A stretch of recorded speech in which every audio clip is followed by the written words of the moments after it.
Good morning, fam. Another day, another Devo from Chris Green, and this one is titled Prepared. Purify yourselves, for tomorrow the Lord will do great wonders among you. Joshua 3:5.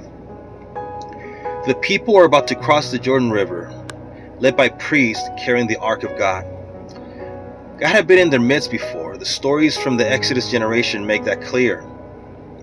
Entry into the land would be one of those occasions when His presence was especially needed, but they needed to purify themselves for the encounter.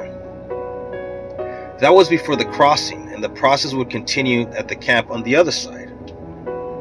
Before the approach to Jericho, God instructed this generation of men to be circumcised as the previous generation had been, Joshua 5:2. He was setting them apart for His purposes, identifying them as a distinct group of people to be devoted exclusively to Himself.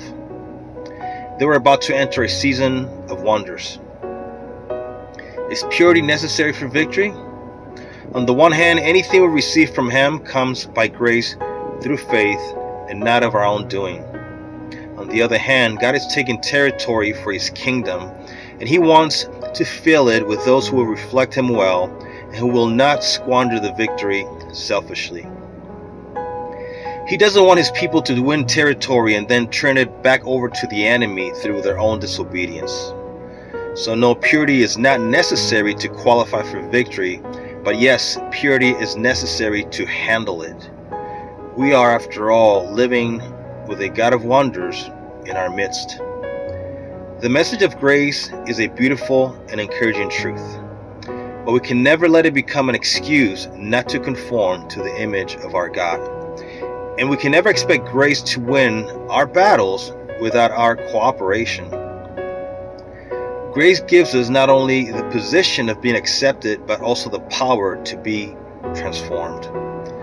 Only those who understand that will be able to experience kingdom wonders consistently.